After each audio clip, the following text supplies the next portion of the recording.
honest, I was shocked and appalled this week. Josh Pate joins us in studio at Late Kick Josh on Twitter. Big, massive college football weekend coming up.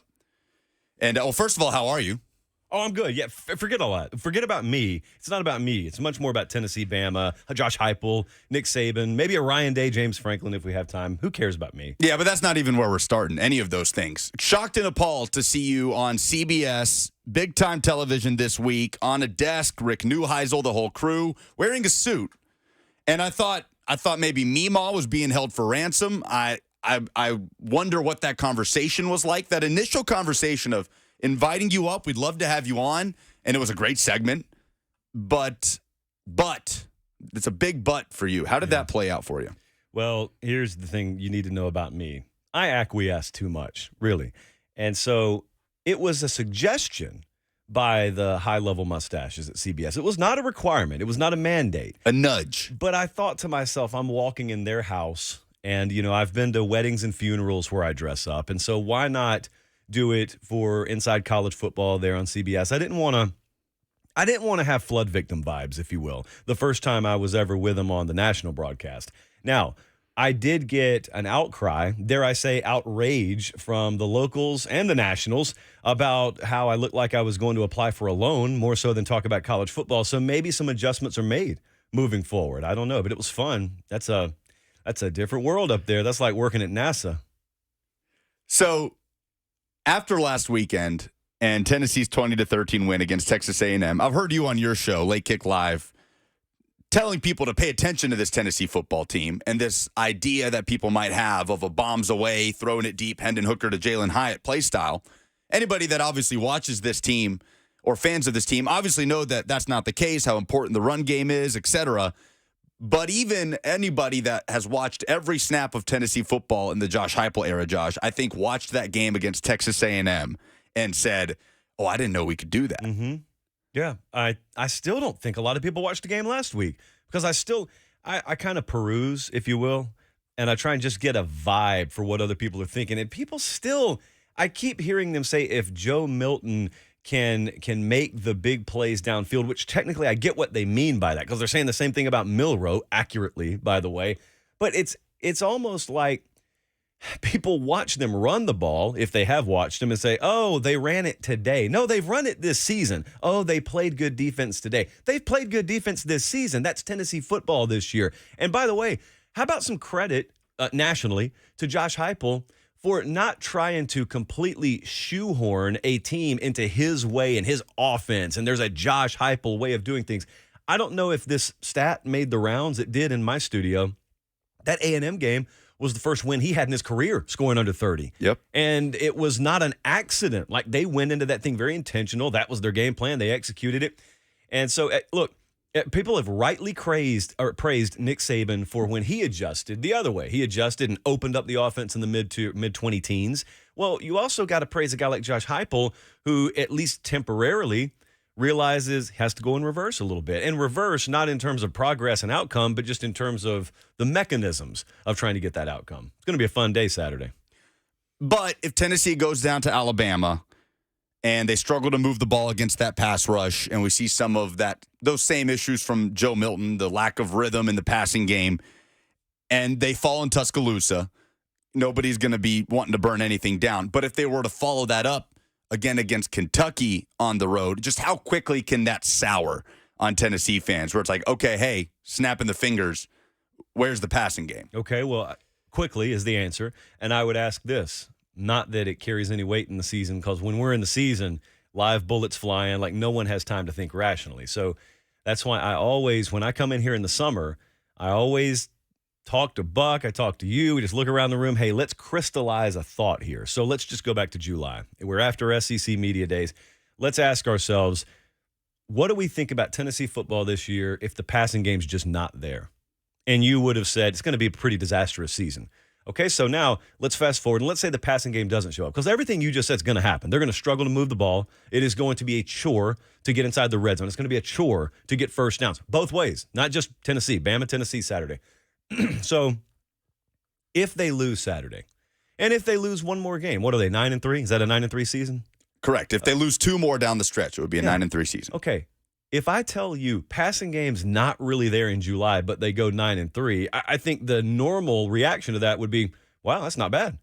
Now, the reaction in the moment would be, this sucks. This is terrible. What are we going to do? Well, what you're going to do is probably have another quarterback next year, not named Joe Milton. That's probably what you're going to do.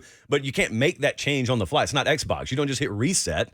And so you got to ride the wave with the guys you have. And look, maybe they win Saturday. Maybe they're in the SEC championship conversation. But even if the worst were to happen, they drop this one, they drop another one. 9-3, given the limitations, moving the ball through the air will still have been an accomplishment to me, at least. Maybe I'm underselling things. Which quarterback do you trust more in this game? Joe Milton or Jalen Milroe? I think I trust Milroe a little bit more.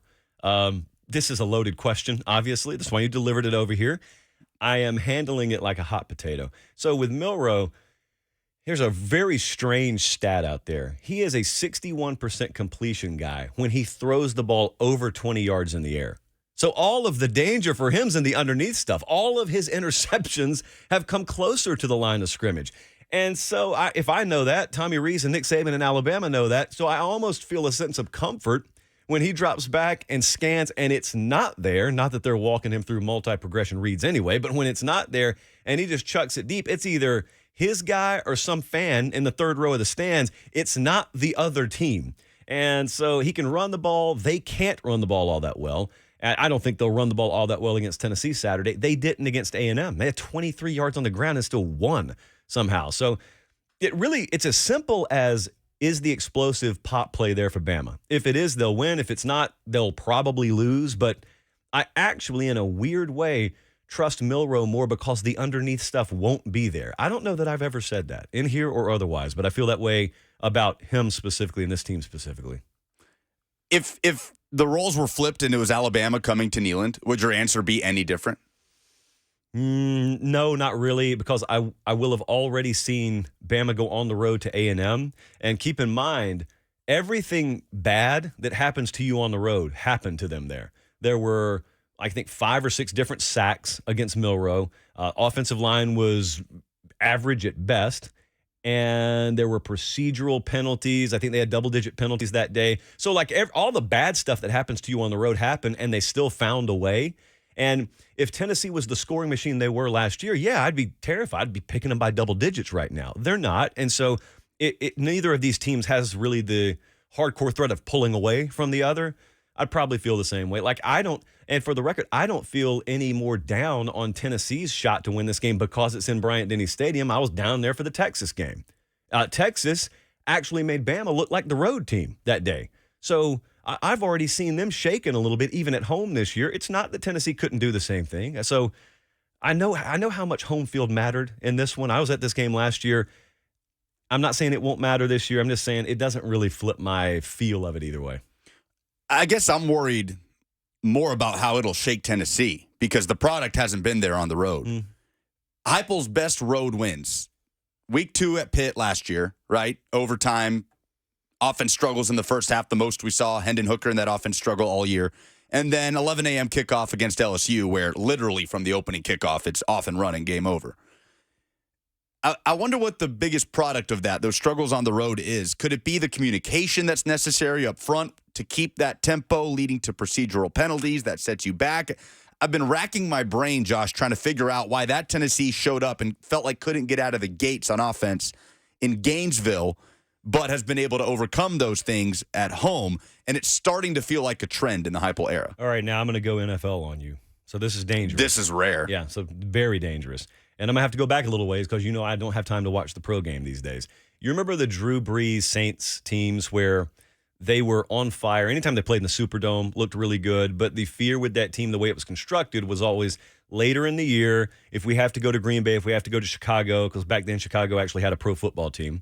If we have to do these sorts of things, we don't know if this product is duplicable on the road in the elements late in the year. And they were right to feel that way because it largely wasn't. Now, for different reasons, maybe, Tennessee kind of feels the same way. It's maybe not the cold weather, but it's something that changes. The dynamic changes. Maybe it's as simple as crowd noise. Maybe it's as simple as your routine changing up. Florida has dealt with this, okay? And Florida doesn't have exactly a timing and rhythm-based offense like Tennessee in the past has had. So the road is a real thing in college football. It's made to be the big deal that it's made to be for a reason, because it is. It just doesn't impact every team proportionally. Some teams even end up being better on the road, but some teams are disproportionately affected by it. Tennessee just happens to be one of those teams under Heupel. That's not the end of the world. It just means that's what they have to be intentional about moving forward and changing. I think this will be one of the most hostile environments they've ever walked into. I think it will, too. I remember back in 2019, and obviously even by 2019, Bama's a long way into the Saban era. Multiple championships in.